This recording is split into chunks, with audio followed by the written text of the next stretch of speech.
This video will highlight details of a steam room if you wanted to build something like this in your basement.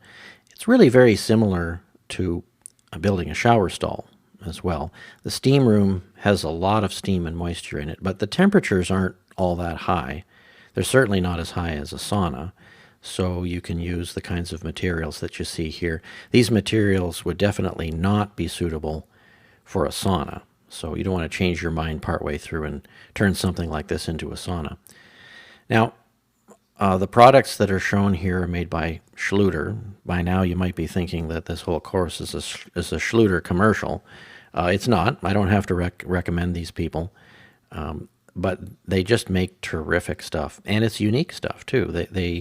You're not going to find any other manufacturer that offers the kinds of things that you see here.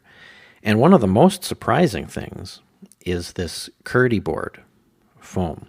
This is a structural foam component, or a tight-grained, fine-grained kind of foam with a layer on both faces. And this foam does two remarkable things. I mean, first of all, this layer, which is kind of paper-like, it's completely waterproof though, is meant to accept thin-set mortar as an adhesive. And the same stuff that you'd use to set tiles on any kind of a floor surface is what you'd use to fasten tiles to this foam. And it sticks really well. It's engineered to accept thin-set mortar, and it sure does a good job. Maybe more surprising than that, though, is that the thin-set mortar is also useful for gluing these pieces of foam together. So they've taken a material that's already being used by tile setters, and now they're using it as an adhesive. And in fact, it's so strong that you can actually make, in this case, a bench out of it, and that's what's going on here. There are specs for this, and benches of a certain size and width need to be made of a certain thickness of Kerdi board. So this video isn't about all those details, but it's just alerting you to the fact that you can do this stuff with this material.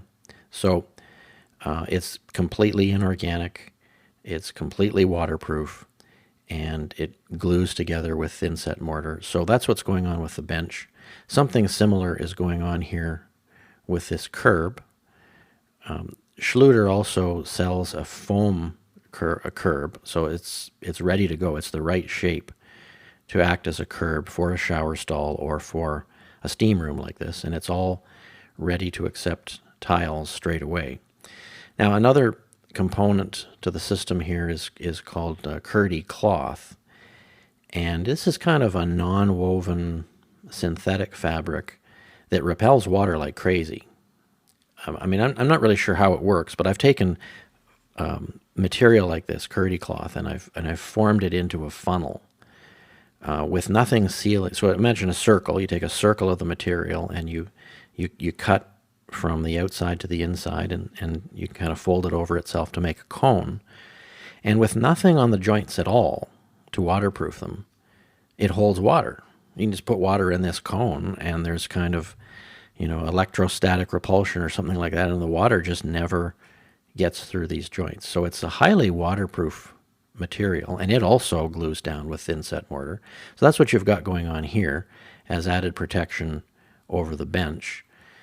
The Kerdi cloth comes in different kinds of pieces too. So you've got an outside corner piece, like you see here, and an inside corner piece.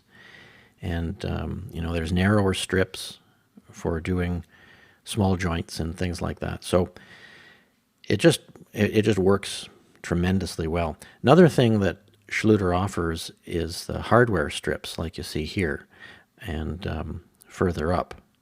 Now, it's difficult to tell what these strips are doing at this stage, but in practice, there's all different kinds of profiles, and they're useful for ending a run of tiles in an attractive way. So there's corner ones like this, there's ones that go along the edge, there's dozens and dozens of different shapes, and they just make tiling look better, especially around the corners and things like that. So when it comes to the floor, I would recommend putting a layer of Kerdi board down on the floor, the same way that I showed you how to do that when you've got an electrically heated floor and you want to put tiles on top. You don't want to have cold feet in the steam room, so you might as well insulate that floor too. Schluter's got some drain stuff that's meant to work with the whole system, so that's something to keep in mind. When it comes to actually generating the steam, there are units out there that are meant for this. There's steam bath generators, steam generators, and they plug in and they take water and they make steam and a certain amount of heat. So you've got this nice, warm, steamy environment. In the same way that there are electric units that heat saunas, then there's electric and water units that make steam for a steam bath. And I've included a reference to that, a link to a good unit in the course. But one other thing too, you can put Kerdi board on the walls. It can go directly on wall studs, and it's surprisingly rigid. So that's one way to do it. In this illustration, there's cement board that's used on the walls, and the cement board is covered with the Kerdi cloth. So you can see here there's a little bit of thin set mortar that's been troweled onto the cement board using a toothed trowel, and that would be what's behind the whole thing here. The whole thing is covered in thin set mortar, and then the cloth is laid down and squeezed down and made flat before the tiles go on.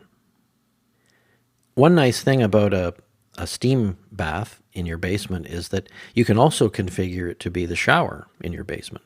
I mean, there's no reason, waterproofed as it is, like you see here, there's no reason why you can't use it as a shower. And then when you want to kick into steam bath mode, when you've got a little bit of relaxation time, you can do that. So you can make it double duty. And essentially what you're doing is you want to make the steam bath enclosure, or a shower stall enclosure too, built in the same way. You want to make it completely waterproof before any tiles go on. You really can't rely on tiles and grout to keep moisture out. Lots of people do. It's very common to have ceramic tiles installed over top of green water-resistant drywall, for instance, but that's just, I consider that a terrible waste because it's water-resistant, not waterproof. And even if the board itself was waterproof, the joints aren't waterproof. So I like this system because it's so reliable. You'll never have a moisture problem with this kind of a setup. And like I said, you could have your steam bath or your shower in here without even the tiles on it, and it's going to shed water just fine. So if you want the best practices approach, then this is definitely the way to go.